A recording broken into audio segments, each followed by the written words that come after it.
Hi, I'm Rob. And I'm Angie. And together we are TwinFinity.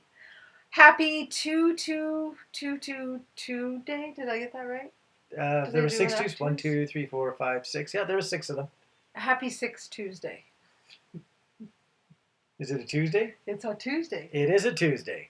Yes. That's pretty amazing. 2-2-2-2-2-2 day is a Tuesday. Could that get any more amazing? That's pretty special. That's not going to happen again. Time works that way. Magic. So today, speaking of which magic, we're sitting just a little bit apart because we have a unicorn muzzled up with a rainbow behind us, and we don't want to cover them up. No. So normally we sit like this, but we can't. We have to be like this. So, yes. So, and sorry. Go ahead. I was going to say, also speaking of magic, this is a hopefully magical video that you guys have requested. I'm going to say for probably at least 2 years now we've had requests to do this. And 2 reasons it's taken us so long to do this video. 1, it's because it's a big topic. And 2, we do videos as we're guided to. We don't just put out a video because we're supposed to. We go with guidance. And now is when we've been kind of guided to finally do this video. So it's magical that it's finally getting done. Yes, we've talked about it. It's a tough video. It's one of those topics that no matter how you look at it, depending upon the circumstance, everything is subject to interpretation. Yes. So to draw hard, firm boundaries of what anything means for this video, can't really do very well. But there's some generalities that tend to work for the majority of people, and that's what we're going to go with. Yes. So we've spent a lot of time together and separately making notes, combining our notes. So we have notes and notes. I typed them all out so that we could make sure we covered everything, because there's so many little details that we didn't want to miss anything. So we thought if we had it typed out, we could go point by point and make sure we cover it all. And for all the times that I don't review material very much and just wing right into the video, this is one time where we both put no wing in it. fair bit of effort into this. In fact, Angie interviewed me at our dining room table just to get my perspective on some of this, and then combined it with her notes. She didn't want to contaminate my thoughts with her thoughts, so she wrote out hers and interviewed me for mine, and now we got a blended bit, and it actually looks pretty good on paper. Yes. So a couple things. First of all, I'm sure you've already know what the title is because you've read it, but we'll read it out. So it's Twin Flames. Oh boy, we're getting stuck on words already. Twin Flames, Soulmates, Karmic Partners, and Narcissists. What's the difference? Because a lot of people get confused with all these labels, and I know some people have major issues with labels. And we're not wanting to talk about labels, we're wanting to talk about connections. The fact is, these are all different connections. Whether you want to label them different things, that's fine. But we all have different relationships with people, and they mean different things. We experience different things in them, and that's why people have asked for this video, is to understand, how do I know I'm with a twin flame and not this or that or the other thing? And how do I know what the purpose of this connection is versus that one? So that's the intention behind this video. So it's understanding what each of these connections brings to you and the growth that you can get out of them. They all are valuable. We're not saying one is bad, one is good, or there's only one good one and the rest are useless. They all have benefit. We have experienced all of these connections, and we've said it many times, and we'll probably say it many more. We wouldn't be together were it not for our other connections, because they all played a purpose in helping us grow. It's all part of teaching. It's all part of learning. Yes. The more different ways of experiencing relationships a person has, the more takeaways they get. Totally. So we're going to address all of the other connections first and then twin flames last, so you can kind of get a feel for the other ones, and then we'll talk about twin flames. So diving right in, I was going to say, do you have any questions? But of Why No, would you have questions? I don't have any questions. I feel like we're doing this live, and I was about to ask the audience, do you have any questions? She's still interviewing me again. I guess so. Okay, I'm going to put this here so we can both kind of read off of it. The first one we're going to try to clarify a little bit is the soulmate connection. Yes. And the note right beside soulmate says, complete each other. Yes. So this what a way to start out with a little bit of a trigger, because everyone out there is going to be going, wait a minute, does anyone have to complete anyone else, or you're not complete to begin with? Well, that is where the soulmate really does come in. The soulmate almost makes it feel like two people have become one, as opposed to necessarily being individuals. It's a very easy connection because the two people tend to be relatively similar. Yeah. Yeah, you have a lot in common, and things just flow. Things are easy in this kind of a connection. It's comfortable, it's natural, it's smooth, it's often peaceful, respectful. There's not a lot of karma, there's not a lot of conflict. It's just a nice, easy relationship. I mean, of course, you're still going to have challenges because, you know, we live in a dualistic society. So there's still going to be some things to work through. But it's not challenge after challenge and you know, struggle after struggle. It's just, you just kind of fit together and you go, okay, this is a nice, happy relationship. So you're often also equals. There isn't one who's more dominant or one who's more subservient to the other. Yeah, a little less of the leader-follower attributes. Yeah. One of the struggles that comes along with soulmates is because the relationship comes together so easy.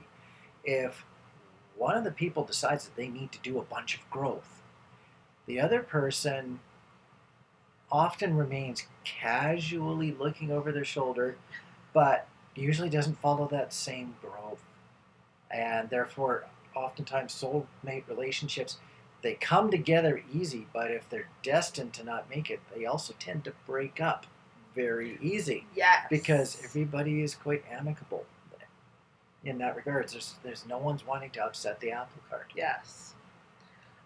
So another point to note is that this is a soul connection, meaning that you've probably had past lives with this person, you've known them, they're part of your soul group, your soul family. It's not like there's some stranger that you've just connected with for the first time in human form. You've probably lived several lives with them, if not many lives with them before. And this is why the connection can sometimes be so easy, is because there's a recognition. Totally. And it's a friendly recognition most of the time, because even if there was karma created in the previous times that you've been together, that karma was often put on the shelf for coming back to this incarnation.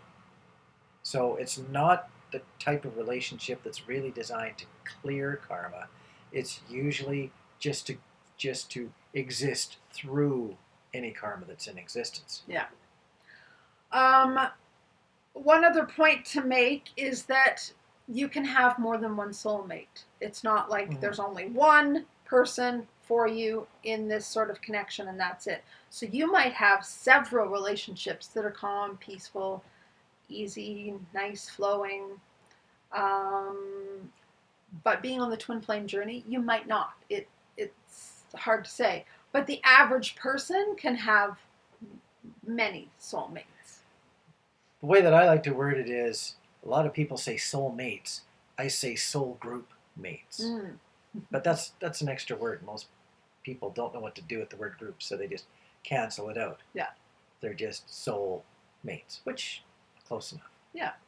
So if you're familiar with our story videos, which we'll link above if you're not, in our story we shared some of our experiences with previous relationships. Rob didn't share this person that he's kind of determined to feel like a soulmate. He didn't share about her in our story videos, But do you want to like tell a little bit about that relationship just to give an example? It truly was one of those absolutely easy relationships. She was significantly older than myself. She was 16 years older than me. But at the same time, we were very similar people. She was athletic, outgoing, loved nature, would go hiking anytime.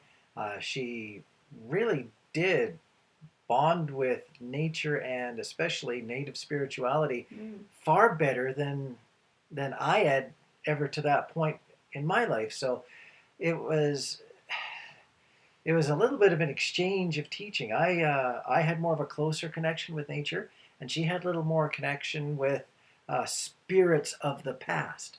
So it was an interesting balance because the two of them, especially in the region of the world that we were, uh, really did work together. It was just a very gentle relationship. Yeah.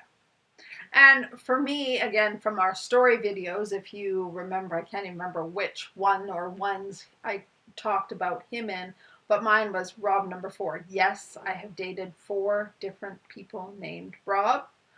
This is Rob number 2. At least I have a number. Yes, you do. They all have numbers, all my Robs.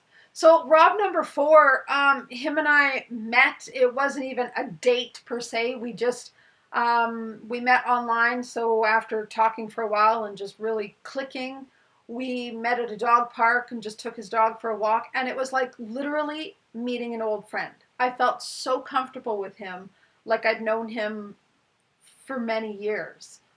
And I moved in with him 4 months later. Like it was just so easy. I walked into his home and felt like I was in my own home because even the colors he had on the walls, the stuff he had was all like, wow, this is like I'm living in my own house.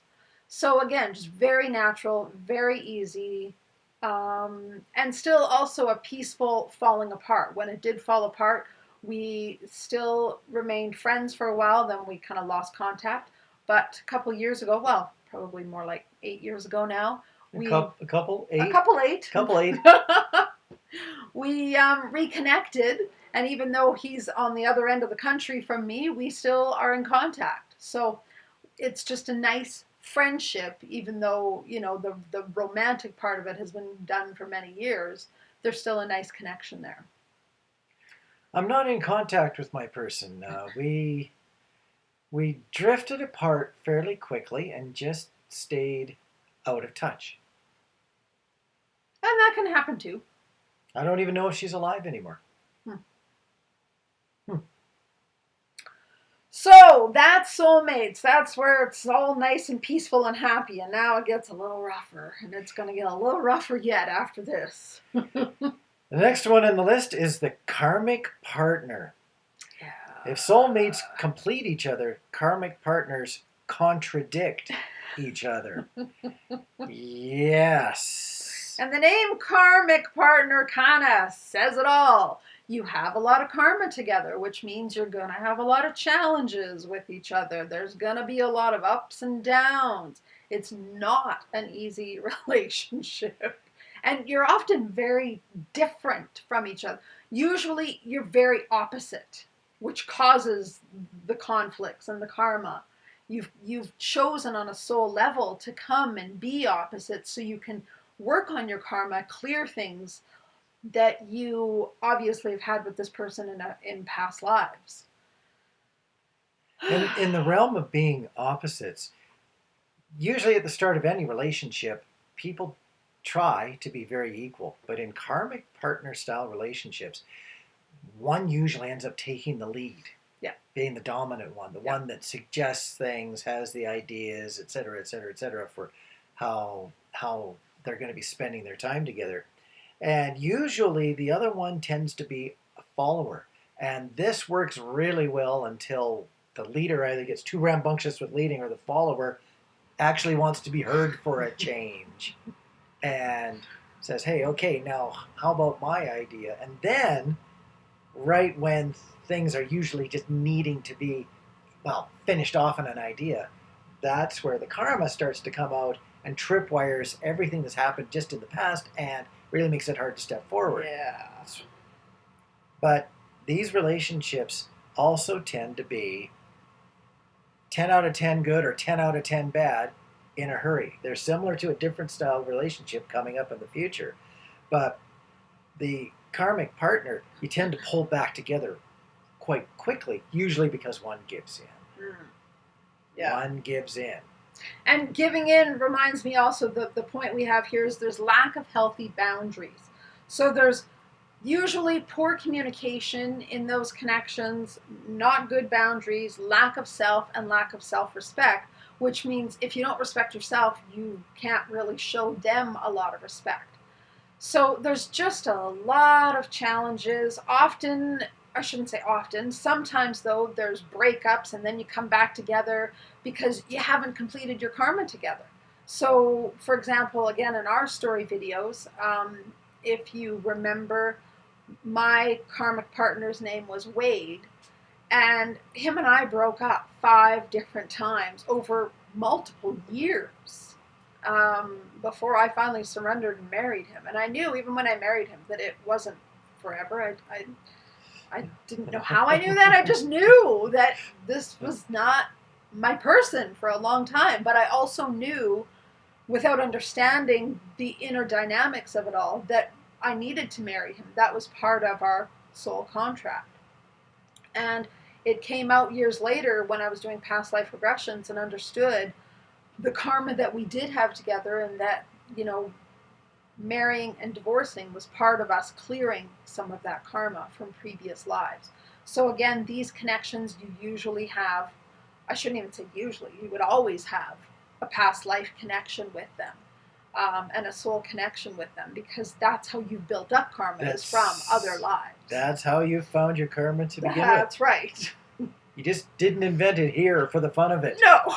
Because it tends to not be very much fun.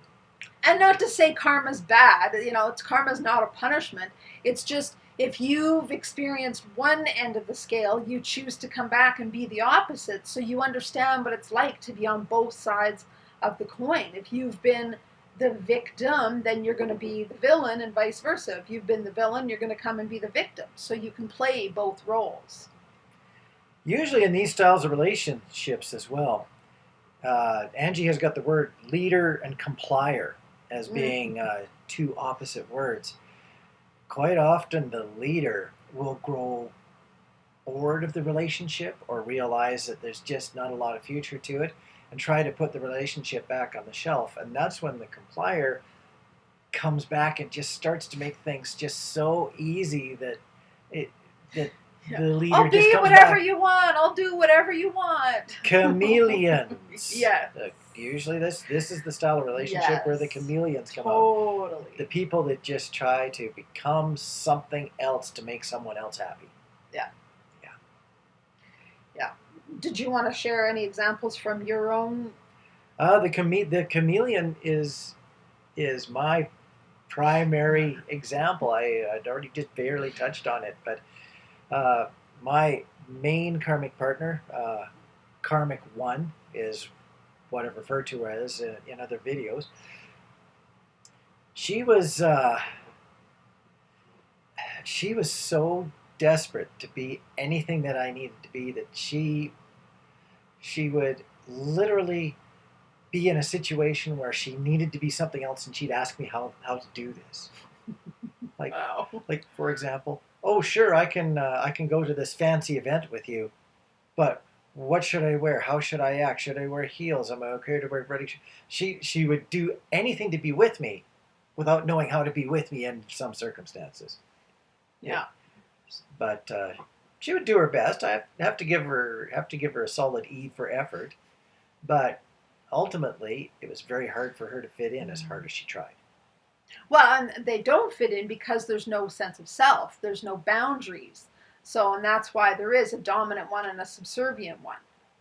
Yeah. And it's interesting for both of us with our karmic partners, we were the dominant ones. Yeah, for both of us in this case. Normally, in past relationships, until I did my healing, I was much more the chameleon, the codependent, the subservient one, the yes, I'll do whatever you want one, But in my karmic relationship, I was actually the dominant one. I was more the controlling one, if you want to say, or the one that contradicted, using the term up above where we said that karmic partners contradict each other. But because that was the role I had agreed to play with this person, because in a previous life, he was much more the dominant one, the controlling one, the one that kind of had more say over how I lived. So this time we had to flip that. So it was a neat experience for me because it wasn't my normal way of being. So soulmates versus karmic partner. Soulmates tend to be an easy relationship with rolling waves of conflict. Karmic partners can still usually be a fairly easy relationship, but there is spikes of trouble whenever there's trouble. It's a much more pronounced rough spot when it happens. Yes.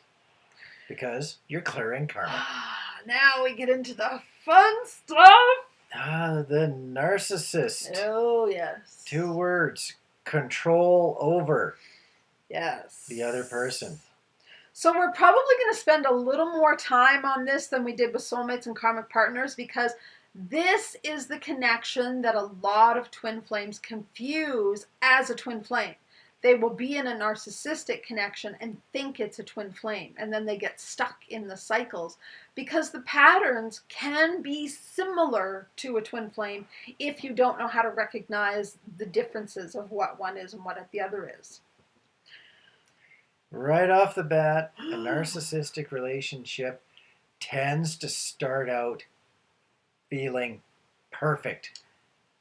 And very divine, very soulful. You feel like this person has touched your soul in a special way. There's a ton of best behavior on the 3-dimensional side. Yes. Everybody is trying to be perfect because they don't know the other person yet. That best behavior is the scary bit as time goes on. Yeah. So there's a lot of masks being put on, and this putting on your best face and putting your best foot forward kind of thing.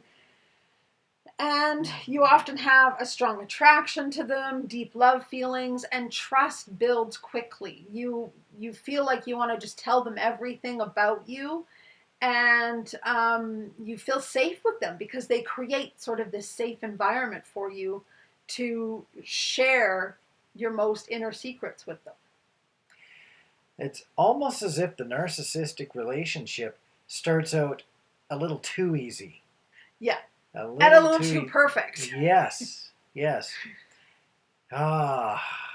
that's why it's so hard to tell from the twin flame relationship. Yeah. So what also makes it tricky is you can have twin type experiences with this person that makes you think it's a twin flame. For example, again, from our story, we had named, and of course these are all not their real names. In our story videos, we picked different names from who these people really are. But I had named my narcissistic connection as Regan. And we did have a lot of twin type experiences. Had I known the twin flame information when I met him, I would have thought he was my twin flame. So it's very understandable why people confuse a narcissistic connection as a twin flame, because it can mimic some of that in the beginning. So, for example, we had the same car. We both had Yaris's. We discovered that we lived in the same neighborhood, only a block or 2 away from each other when we were younger, and we'd even gone to the same convenience store together. So there's just so many things that you're like, wow, that's really neat. How would we have known that, back then? Like we obviously were meant to be together. And that's why it feels so divine, is you feel like this is my person. We've been guided together for so long. My narcissistic relationship that I had, in other videos I've called her Karmic too. In recent writings and journaling that I've been doing, I gave her a name, Deanna. Yes. Yes.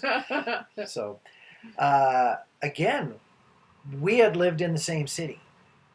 Growing up. Yep. So it's, I don't think we'd ever crossed paths. We lived at different ends of the same city. But and then you moved to the same city, which is where you met. then we so both you moved to different cities. Moved to different cities to meet. Yeah. Sounds familiar. Yes, because we had that.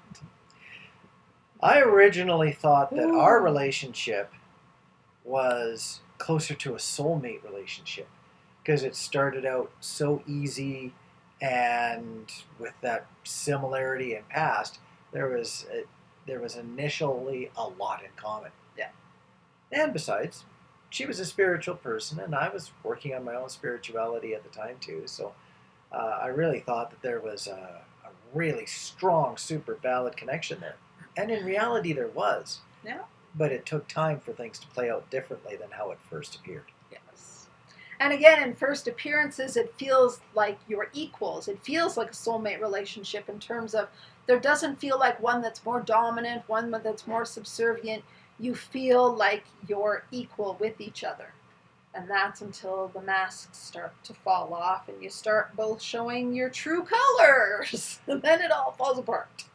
Well, and with mine, as much as there was equality within the relationship, from a sociological point of view, Deanna was quite a bit more outgoing than I was. Yeah, she had a lot of the social connections. I had a lot of thoughts of what to do while socializing, but she was far more comfortable with other people than I was. She had a bigger friend base. So then all of a sudden, all this beautiful, lovely dynamics starts to unravel in a narcissistic relationship. Things become very tumultuous and the masks start coming off and you start seeing each other for who you really are. Usually the narcissist is all fine being more of an equal, but they enjoy, I guess the word would be power. Yes. They enjoy making sure that everything around them is the way that they want. And after a certain amount of time, could be a few weeks, could be just a few months has gone by, they've now recognized what is not perfect as far as they're concerned in the relationship. So they start to bend what they can, usually very quietly at first, to bend what they can to try to make this relationship more like what they believe it should be. Yes. More than what it would grow to be without manipulation. Yes. And that's where the changes start to come in. There starts to be a difference in power because they start to try to control you, try to tell you how you should live. They start picking on little things, going, well, you know, your hair looks okay that way, but it would be better this way. Well, I don't think you should wear that. That's not really appropriate. You should be wearing this. They start picking at little things. And then at first, you're like, okay, because this relationship seems so perfect and great, you want to just keep it that way. So you'll accommodate all these little things that they're suggesting, and you'll start to change yourself little by little until all of a sudden you don't even recognize yourself anymore. And you kind of look in the mirror and go, who am I? Like, I'm not even me anymore because I've changed so much for this other person. I'm going to step off script a little bit here because... Well, not that this is a script. It's just some points to cover. Yeah. I'm going to step off script. So you go ahead. Also, the narcissist does not like to share power with anything, including spirit. Typically, narcissistic people, because they like to be in control, they can be quite spiritual. But still, they need to be in control of that, like how things are working for them in that realm. The person who is not the narcissist is more free to grow because they don't have these constraints around them. So quite often, the narcissist finds that their partner is growing in spirituality, and the spirituality is becoming quite important to them. And the narcissist ends up being in a situation where they start to become jealous of the other person's growth. So they start to try to play catch up by trying to get better at the other person's growth than that person is themselves. I'm laughing and chuckling and nodding because I'm like, yeah, I totally had that experience. Yes, I you started did. a whole group around the book's Conversations with God when I was in this kind of a relationship. And he didn't even believe in this stuff at first, but not only did he start to read the books, he became the leader of the group. He needed to be in control that much. So it's funny that you mentioned that because it was totally my experience. Yeah, there's very little in the realm of the narcissist where they can just sit back and be subservient. Yes. They've got to be a strong participant, if not a leader. Yes. And I don't want to get too much into the psychology of narcissists and how they're built. At the end of this video and in the comments or in the description below, you'll see we'll leave some links to a psychologist who specializes in narcissism. So if you want to learn more, she has an enormous amount of videos and a great website. Her name is Dr. Ramani. Some of you may have already heard of her. She's excellent. When I was learning, I actually didn't learn that I was in a narcissistic relationship until Rob and I were actually in union a couple years. And long story short, I won't get into full details, but my narcissist's next partner was now having trouble in the relationship, and she actually came and contacted me to ask me would I be willing to speak with her to find out if this was like cyclical information and stuff that was going on, or was her relationship unique to just them. So her and I connected and discovered together the narcissistic information, and we were blown away because we were like living the same lives, down to the kind of car we drove. The thing that we hung in our rearview mirror of our car was the same. The controlling behaviors in our relationships of our phones being joined with his, like so many things were identical. It blew our minds. So we discovered the information together, and I discovered Dr. Ramani's work, and it helped so much. It helped me really understand that relationship, helped me really grow from it, and clear some of those wounds, because there was a lot of wounding that happened in that relationship. But it was the biggest gift I've ever had because I grew so much. As I sit here, I'm trying to put together another thought. Narcissists don't like to be made to look bad. Yes. They just hate looking like they've really blown it. Yeah. So keep an eye out for this pattern where if a narcissist is unable to keep control of a relationship and it fails, they will tend to go out and try to find another similar relationship and try again and be successful at it. Yes. So that at least they can be successful at what didn't work before. Yes. They don't tend to avoid what didn't work. They tend to try again with what didn't work. Yeah. And again, not to get into too much of the psychology, but the basic realm of how a narcissist is built is in their childhood. They were never esteemed in a healthy way. They were either ignored, or they were only esteemed when they did something like became the clown of the family, or succeeded in sports, or got really good marks in school. So the only way they knew how to get esteem, attention, validation was by being the look at me kind of person. By acting out. Yes. Positively or negatively. That's right. It's all energy. So they become what is called an energy vampire. And the only way they know how to get energy, because they've never developed their own core, they don't know how to esteem themselves and get their own energy. They have to get it from other people. So they either get it by making people feel super good, so that when you feel good and they tell you, oh my God, you're the greatest thing that's ever come across my path. That's what's called love bombing. They tell you, you're the best thing I've ever experienced. Then you go, oh my God, I love you so much. And they get a ton of energy that way. When that stops working, then they go the negative way and they tell you all the things that's wrong with you, and they trigger the heck out of you. and they're mean to you and they say horrible things, and then that makes you cry, that makes you fight, that gets you angry, that gives them more energy. So they only know how to either be really good or really bad. And so that's what you'll notice in a narcissistic relationship, is it's either really good or really bad. There's no happy medium. It's rarely ever just nice and stable. It's either super up here, like, oh my God, this is the best relationship I've ever been in, or you're in tears all the time. For me, I never laughed so much that I did when I was with him, but I also never cried so much that I did with him when I was with him. So it's a very exhausting relationship because it's either high or low.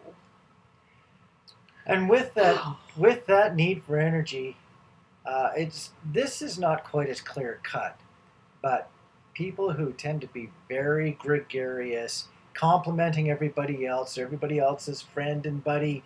They're charming. They're charming, and people love to be with them because they get tons of energy from the narcissist. Well, in actuality, the narcissist has actually drawn the energy from the other people. Right. They give a little bit of compliment to get a whole lot of, hey man, you're the best ever friend I could ever have back. Totally. So keep an eye out for that one. And the narcissist tends to fail in relationships very much in 3D. That is where the tears come from. Yeah. It's the third dimension where they end up really just not being able to be a happy person to be with. So when you've got the initial connection, it's wonderful, but if in the third dimension they are just intolerably difficult to be with, be careful, you might be tangling with a narcissist. Yes. And some other points, like you were saying, about how to know if it's a narcissist. And when we get to the twin flames, we'll even sort of try and define more, so you can kind of see what's different about a twin flame and similar of a twin flame and a narcissist. You can hopefully get a better sense of what you might be in for a connection. But with a narcissist, they will intentionally trigger you. A twin flame, there's definitely lots of triggering, but it's not intentional. A twin flame doesn't set out to want to hurt you. A narcissist, it's very intentional because they need that narcissistic supply. Again, they don't know how to have their own inner connection and get their own energy. They have to get it from other people. So you'll notice there's tons of drama in their life, constantly drama, with you and with everybody around them. It might be co-workers that they're fighting with, family members, friends. There's always some sort of chaos in their life, though, because, again, that's the only way they know how to get energy. And what they'll do with you is, in the beginning, when you're vulnerable and you feel so safe with this person, because there's been this false sense of trust built, they'll get you, or they don't even get you, you just feel safe enough to share everything with them. So you'll share your strengths, but you also share your weaknesses. And then later they start using that against you. And they'll know, okay, this is a wound for them. So I'm going to go and I'm going to dig in there and get a reaction from them. A twin flame will go after that wound, but not intentionally. It's just because they know on a mirroring level they need to help you clear it. So it's understanding where the intention lies. Yeah, and where it ends up being accidental. Right. And also the willingness to try and not repeat. Yes. As the narcissistic relationship tends to be more of a I didn't do anything to hurt you, where the twin flame relationship can be a little bit more of a I don't know how I hurt you, but I don't want to do this again. Right. And also with the narcissistic connection, if you bring up, even if you do it in the most positive way that you know how, and say, look, I felt really hurt by this action that you did, they will not, or rarely will they ever take ownership, because they don't have an inner core. Anytime something negative said against them is like damaging, just absolutely damaging to them. It's like their little house of cards falls down, so they cannot cope with having anything negative said against them.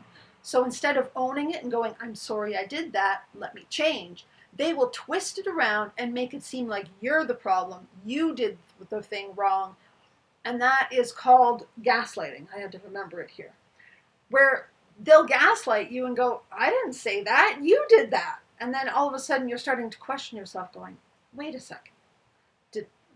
Did I not remember this whole conversation right? Did I remember this all wrong?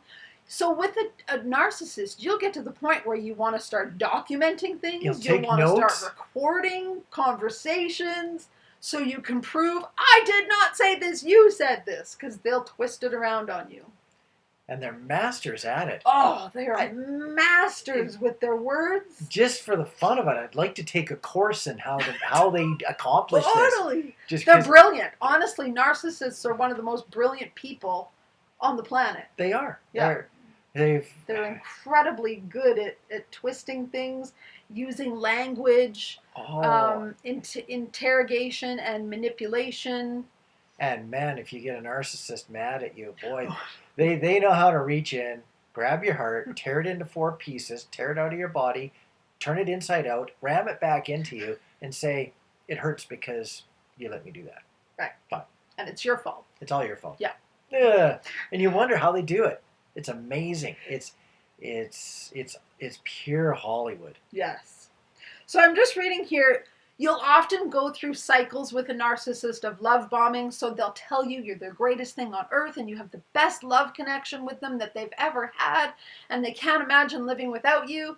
And when that no longer gives them narcissistic supply, then they go to the other end, and then they'll trigger the heck out of you and treat you terribly. And again, it's a constant cycle of up and down and up and down and good and bad and good and bad, until you finally go, wait a second. What's going on here? And sometimes that takes a long time for a person to realize, because you have come into this connection because you have wounding. See, when you understand there's no blame or fault in attracting a narcissist, it's understanding why you attracted one. Often, because a narcissist takes energy, that's the only way they know how to live in the world, is to get energy from others. People like twin flames are drawn to them if they're not healed, because a lot of twin flames are empaths. We give so much energy to people. And if we're not balanced in our own energy and balanced in our own connection with ourselves, we will just keep giving and giving and giving if we don't have healthy boundaries. So you can see where a narcissist and an empath fit perfectly. One's going to keep taking, one's going to keep giving. And until you have a better sense of your own boundaries and a better sense of your own esteem, where you need, because you're being fed by the narcissist when they love bomb you, and that's one of the reasons, again, twin flames who are not healed will attract a narcissist, because you like the love bombing. It feeds you.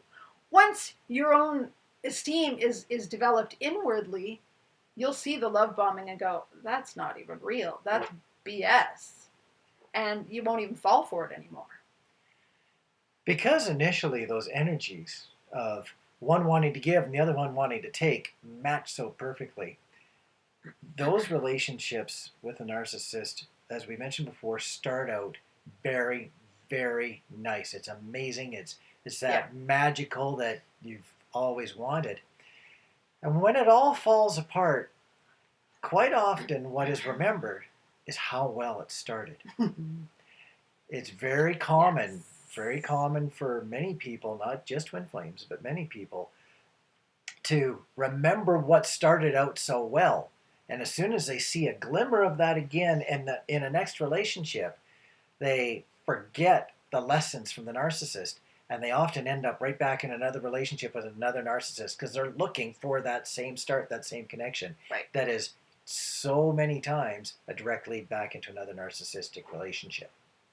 And that's why we say, not only on the twin flame journey, but because we're talking twin flames, it's so important to keep working on yourself. I know people hate hearing that. I know, focus on myself, focus on myself. But that's the core of it, because when you focus on yourself and focus on your own healing, you won't stay in those cycles of attracting unhealthy relationships. Because like Rob said, if you don't get the lessons from one narcissistic relationship and you end that one, you'll end up in another one and another one and another one. Because they're so easy to fall into. You know, if you haven't developed your own value and worth and you need to get it from somebody else telling you how wonderful you are, you're going to fall into another narcissist because they're going to love bomb you right off the bat, and you're going to go, oh, this person's amazing and they love me and they see me for who I really am and how great I am. And then all of a sudden it falls to crap again.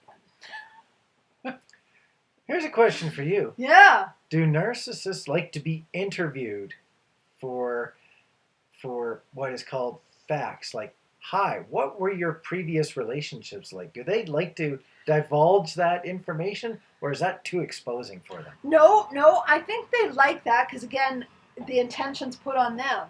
But they don't usually even have the ability to see their own patterns. Again, narcissists come in different levels. There's actual narcissistic personality disorder, but there's different degrees. So you can have, I mean, we all have narcissistic tendencies, let's be honest.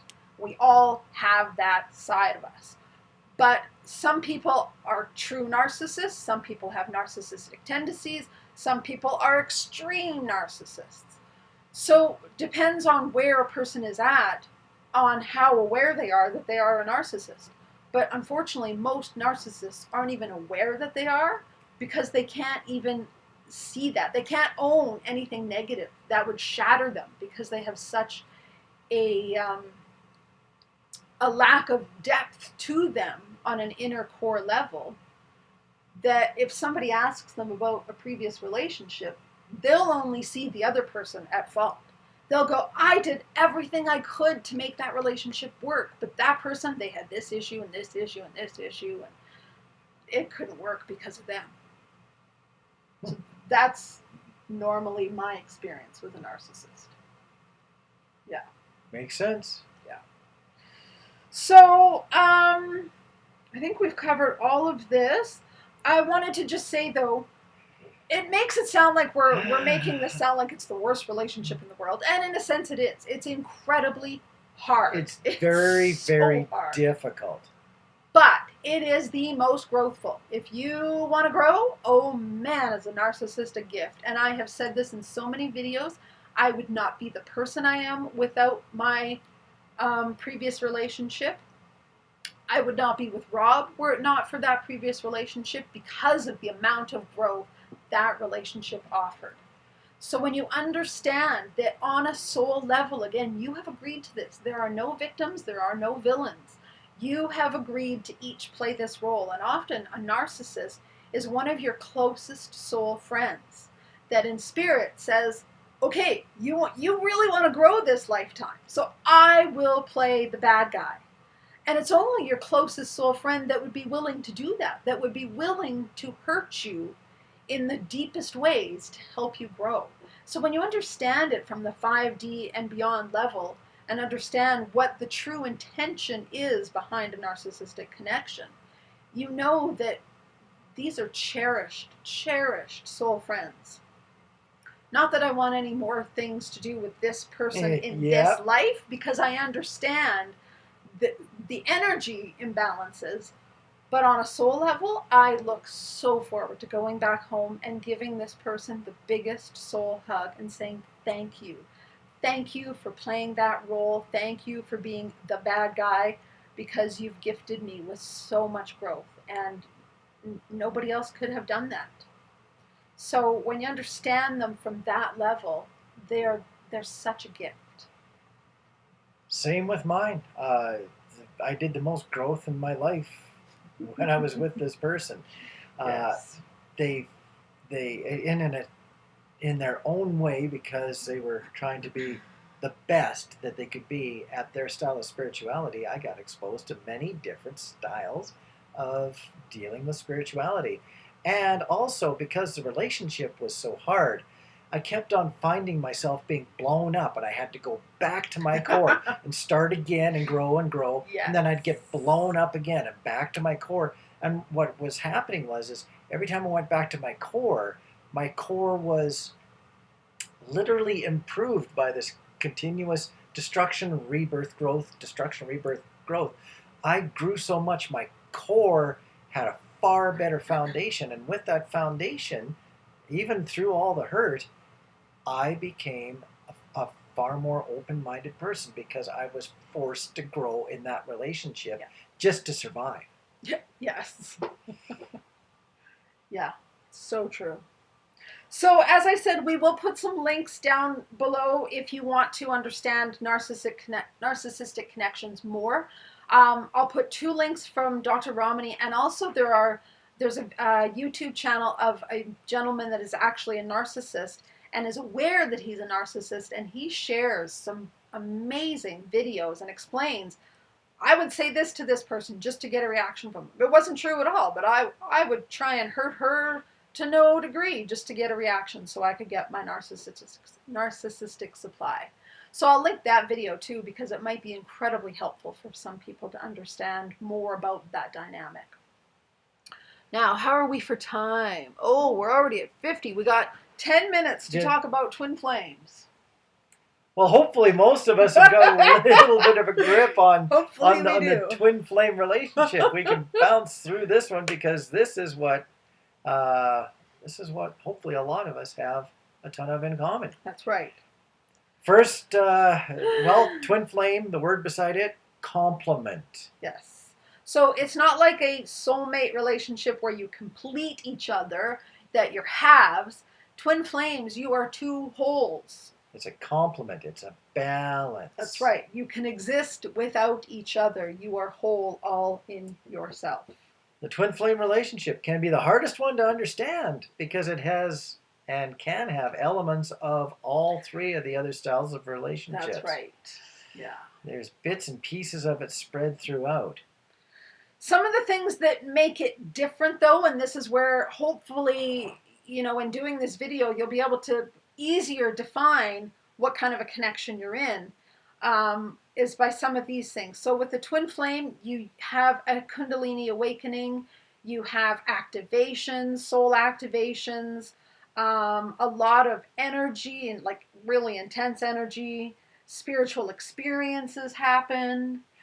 And going back to the energy can be on a 3-dimensional level too. You can get by with amazing amounts of energy on very little sleep.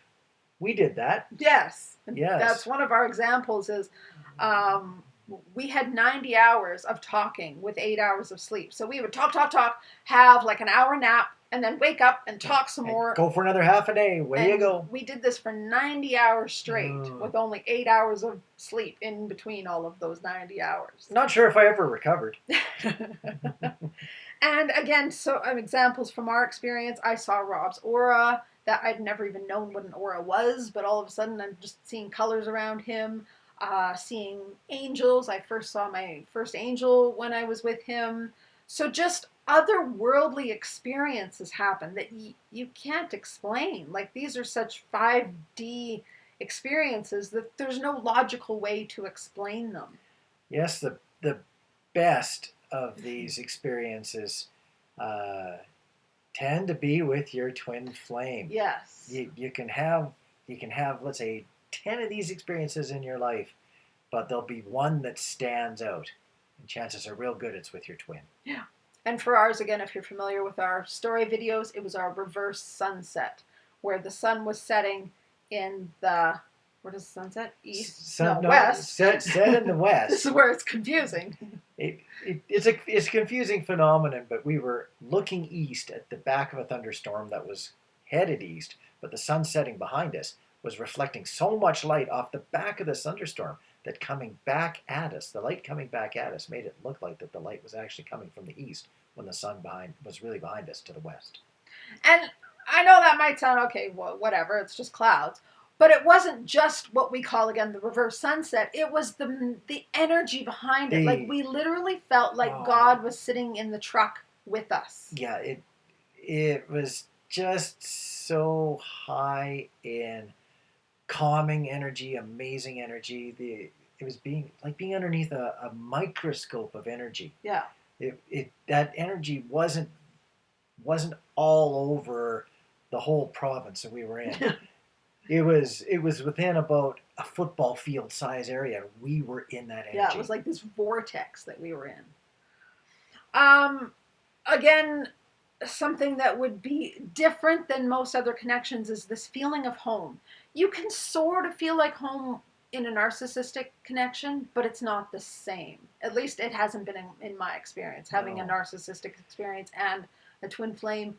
I've never felt like, and I think people just understand the feeling of home. I probably don't even have to explain it. But Rob and I had barely even known each other. We had just gone to the mountains for a day together, and the very next day, we're lying in each other's arms, and it was just like I felt like I belonged there. And I was such a shy person. That was very uncommon for me to do, but it was just like there was no other place in the world that I belonged but in his arms. It just felt like home.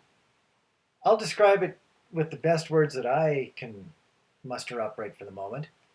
A snuggle can feel like you're close to someone.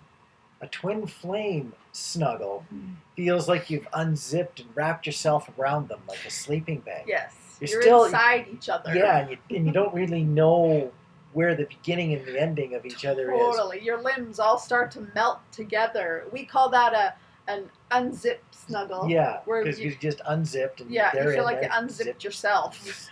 Yeah. And you just crawl into each other energetically. Yeah, it's amazing. What else? Often meet in weird and unique ways. Yes. You're guided to meet. Yes. You just don't bump into each other at a bar. You're at places where you wouldn't even be looking for someone, and all of a sudden there they are. Yeah.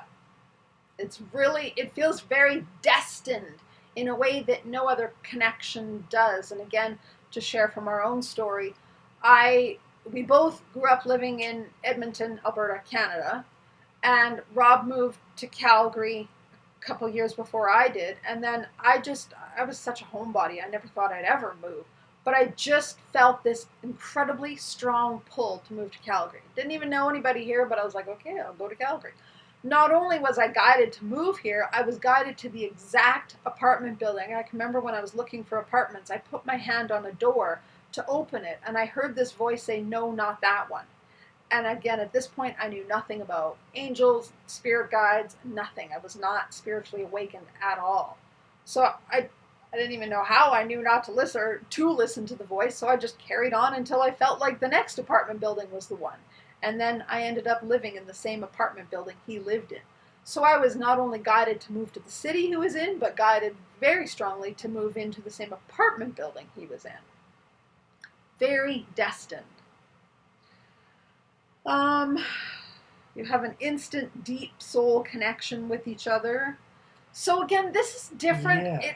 It can feel similar to a narcissistic connection, but where it's different is in a narcissistic connection, like we were saying, you feel like you're putting on your best face because you like this person so much. You want to shine and you want to show them the best you.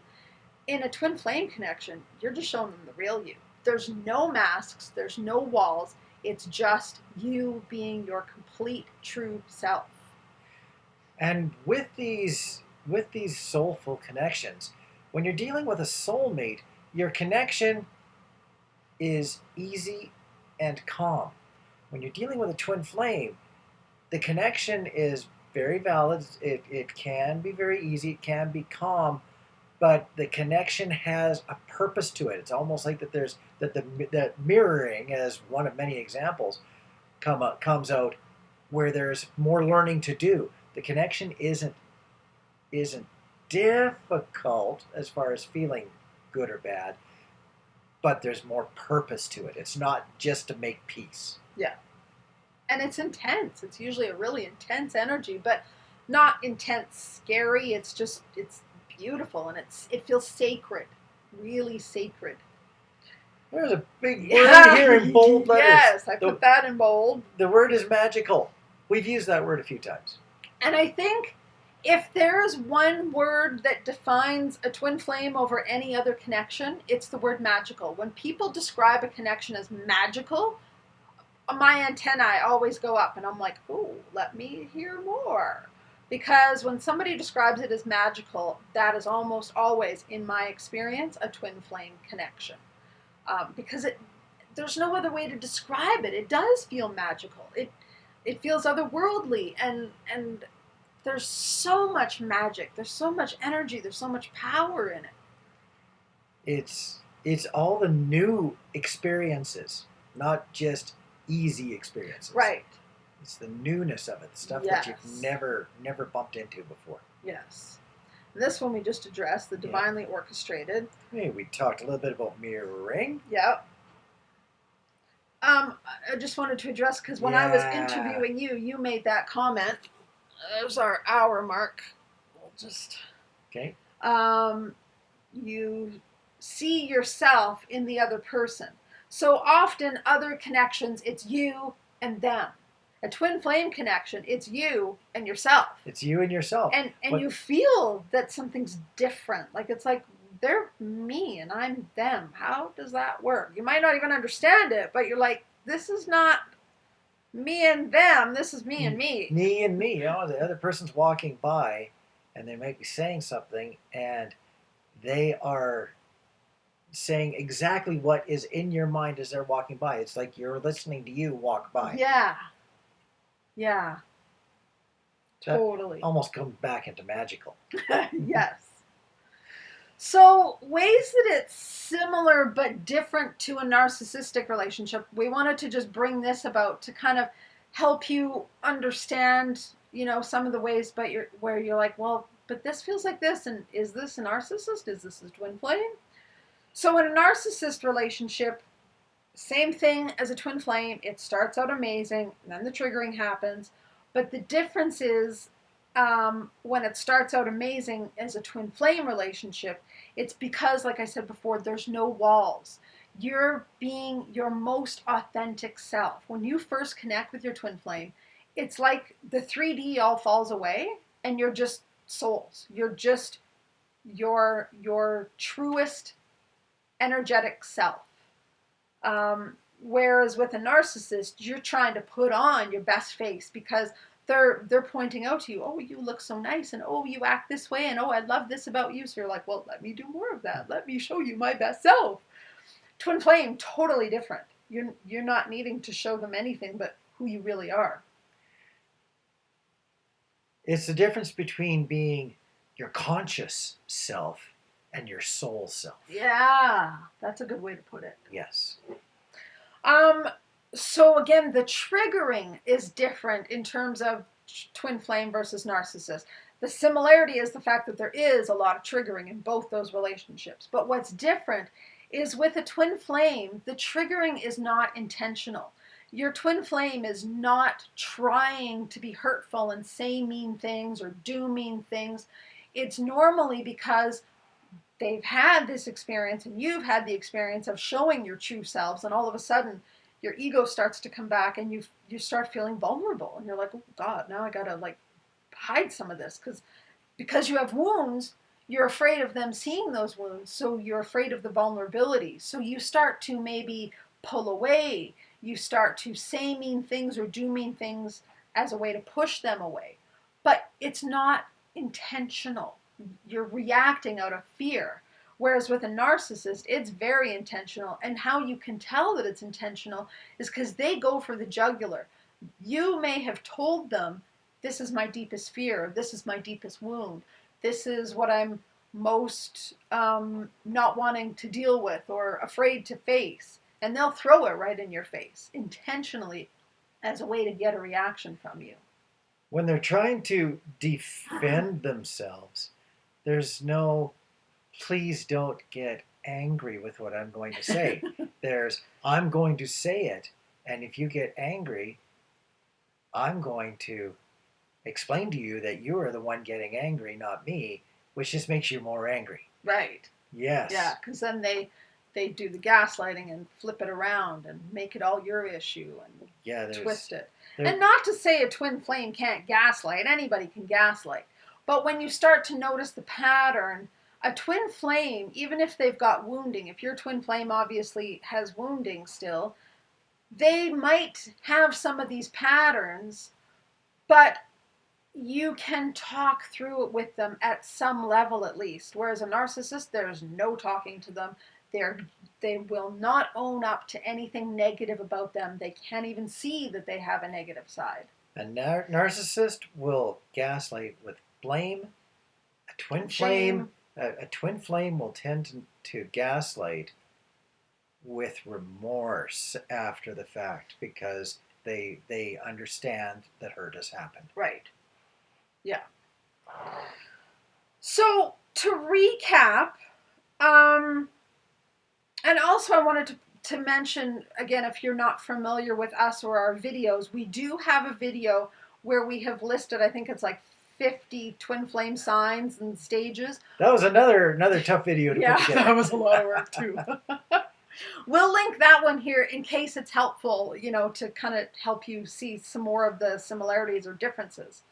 But to recap, a soulmate is usually easy and you feel like you complete each other, like you're like puzzle pieces. Karmic partner, usually challenging, very contradictory, lots of arguing, lots of karma to clear. And you're opposites. You Yes. tend to be opposites Yes. as far as personalities are concerned. Totally. A narcissist, it's either really good or really bad. There's very seldom any just nice, peaceful times. Lots of control. Lots of control. Totally. And a twin flame, what the difference is it's really magical. And even though there's challenges, there's this deep soul bond, this soul connection where you feel like you complement each other. You don't feel like you need this person in order to complete you, but they complement you. You can be very similar in some ways, but completely opposite in other ways. It's not like you're all the same in everything, or you're all opposite in everything, like a soulmate or a karmic partner. You're both. You have both opposites, and we're in some ways so similar, and in some ways we're like, oh, we're very different in many ways. how are we connected? Because you're really different than me. Yeah. So that's part of the connection. Yeah, and with the twin flame connection, there's that desire to reconcile whenever there's been disagreements of any level, with the intent of not repeating that energy transfer again. If there's all sorts of room left open for repeating that energy transfer all over again, that's more leaning towards the narcissist.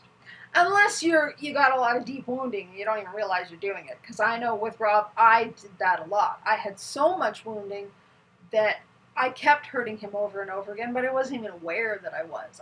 I was so hurt myself, I didn't know how to act in a relationship. So it's understanding the underlying desire of the connection. Are they intentionally trying to hurt you or not?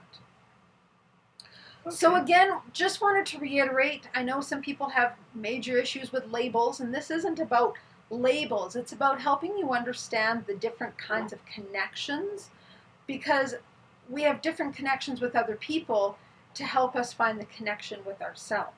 So the whole point of this video is to help you understand your connection to yourself. We also want to make sure that you understand that we're not saying one or the other of these connections is better or worse than each other. They all have benefit. We have been in each kinds of these connections, and our lives are richer, more complete, and our connection is able to be because of the other connections we've had. They have helped us come together. There's been growth in all those styles of relationships. Yes. Some of them I wouldn't volunteer for again, but No. I needed to volunteer for them once. Totally. Also want to really reiterate, be careful not to label a connection and get stuck in that label and say, okay, this is my twin flame. So no matter what they do to me, I'm going to have unconditional love for them, and I'm going to stay, and I'm going to stick it through. I don't care if it's your twin flame, a narcissist, a soulmate, a karmic partner, or a whatever. If somebody's treating you poorly, it is your job, it is your responsibility to stand up, speak up. That's part of your growth, is to be your own best advocate. Yep. So don't stay in a relationship and tolerate it just because you think it's your twin flame. What if it's not? What if it is? It doesn't matter. So don't get stuck in the labels. Yes? We've almost run out of paper. We have. Also wanted to say, if you recognize you're in, say, a karmic partner relationship and you're like, oh, okay, well, this is a karma partner. It's not my twin flame like I thought it was, so I'm out of here. Don't do that so quickly, because you've attracted that relationship for a reason. There's growth, there's benefit, there's purpose for that relationship.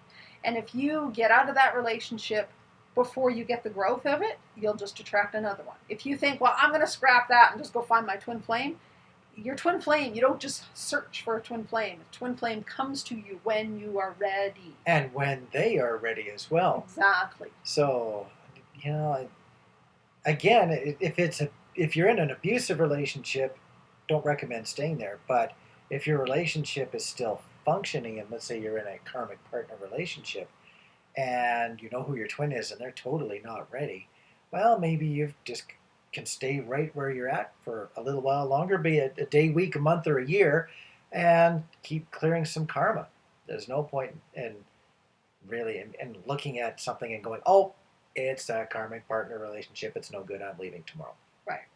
Because then all you're going to do is find another one. If there's karma to clear, yep, you're going to clear that karma before you can move on. So do the work, understand the relationship you're in for the purpose you're in, and let that motivate you to help you grow and learn and clear whatever you need to clear so that you can move on. But don't just jump out thinking, okay, I'll go find something else, because it won't. Your energy field will just attract the same thing all over again. Yeah, if you're waiting for your twin, it's very hard to force divine timing. Yes. You can allow divine timing. Yes. Yes. So we hope this has been helpful for you. We hope it's answered questions. If it's created more questions, then maybe what we'll do is do a question and answer video specific to this topic. So if you do have more questions from this video, just leave them in the comments below, and then we can at some point address all of the questions specific to this topic in a whole separate question and answer video. We won't combine them with our regular question and answer videos. We'll see how that all turns out. I'm sure there's going to be a few more requests for clarification. Yes. Hopefully we have some clarification. Yes. Now, I do have to explain before we go why we have a rainbow and unicorn here. It is to remind us that no relationship is perfect, and there can be rainbows and unicorns in every relationship, but it doesn't mean one relationship is better than the other. And if you're searching for rainbows and unicorns, you might search forever, because even a twin flame still has its challenges. There's still work to do, even in union.